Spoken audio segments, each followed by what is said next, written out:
নমস্কার বন্ধুরা, আশা করি আপনারা সবাই ভালো আছেন। আজকে আমি আপনাদেরকে ফুলকপি আর সয়াবিন নিরামিষ তরকারি বানিয়ে দেখাবো। তো চলুন দেখে নেবেন আমি কিভাবে বানাই। প্রথমে 2 চামচ জিরা, 2 চামচ গোটা মৌরি, 2 চামচ গোটা ধনিয়া আর গোটা গরম মশলা, তেজপাতা, শুকনা লঙ্কা ওগুলো অল্প একটু ভেজে নেব। ভেজে আমি এটি পেস্ট করে নেব। অল্প হালকা ভেজে পেস্ট করে নেব এগুলো। তেজপাতা, শুকনো লঙ্কা, গরম মশলা, জিরা, মৌরি, ধনিয়া। একটু এবার এটি ভেজে নিচ্ছি হালকা। খুব সুন্দর গন্ধ হবে তরকারিতে, এর জন্য আমি তেজপাতা দিলাম। এখন দিয়ে দিচ্ছি অল্প একটু 6টা গোলমরিচ।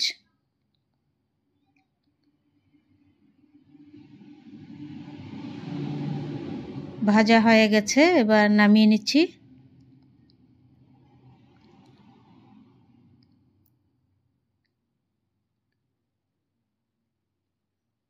খুব সুন্দর ভাজা হয়েছে দেখুন। এখন 1 চামচ পোস্ত ভেজে নিচ্ছি, এটিও একদম হালকা ভেজে তুলে নেব।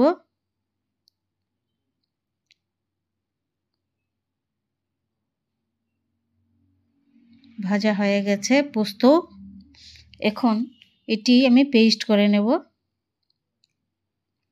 এখন 2 চামচ তেলের মধ্যে আমি দিয়ে দিচ্ছি একটি আলু। আলুগুলো অল্প হালকা ভেজে আধা চামচ লবণ, আধা চামচ হলুদ দিয়ে দিচ্ছি। একটু ভেজে আলুগুলি তুলে নেব।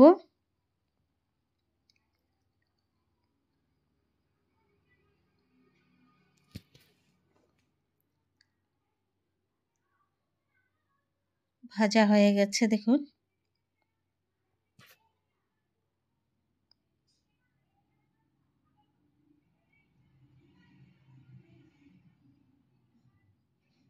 এখন এই তেলের মধ্যেই সয়াবিন ভেজে নিচ্ছি, সেদ্ধ করে রাখা সয়াবিন। সয়াবিনের মধ্যে আর তেল, হলুদ, লবণ কিছুই দেব না, এই তেলের মধ্যেই। আর এই তেলের মধ্যেই আলু ভাজার লবণ হলুদ ছিল, এটিতেই হয়ে যাবে সয়াবিন ভাজা।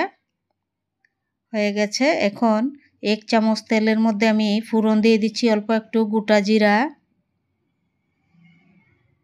তারপর সামান্য অল্প হিং দিয়ে দিচ্ছি।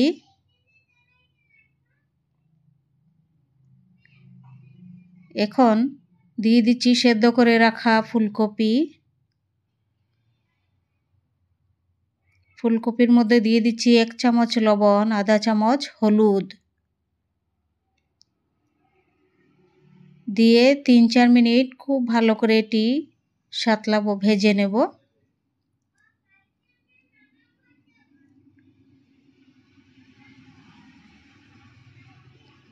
এখন দিয়ে দিচ্ছি 1 চামচ লাল লঙ্কা পাউডার কাশ্মীরি আর 1 চামচ আদা বাটা দিয়ে আরও 2-3 মিনিট এটি সাঁতলে নেব ভালো করে।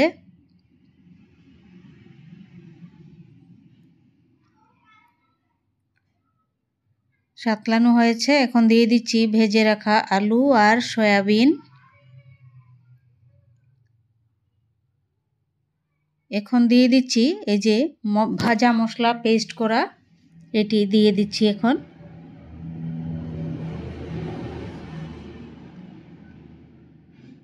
দিয়ে 2-3 মিনিট এটি ঢাকা দিয়ে খুব ভালো করে সাঁতলে নেব। সাঁতলানো হয়ে গেছে, এবার দিয়ে দিচ্ছি 1 কাপ গরম জল। গরম জল দিয়ে এটি ঢাকা দিয়ে দিব 5 মিনিট।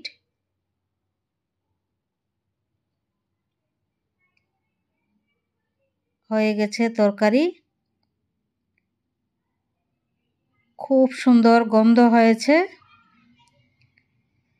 ঢেলে নিচ্ছি একটি বাসনে। দেখুন তরকারি হয়ে গেছে খুব সুন্দর।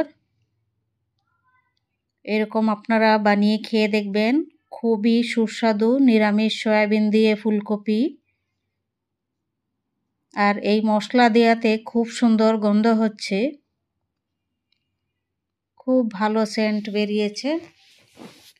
আপনাদের যদি আমার রেসিপিগুলো ভালো লাগে বন্ধুরা সাবস্ক্রাইব করবেন, লাইক করবেন, শেয়ার করবেন। বন্ধুরা কমেন্ট করে আমাকে জানাবেন সয়াবিন দিয়ে ফুলকপি কেমন হয়েছে।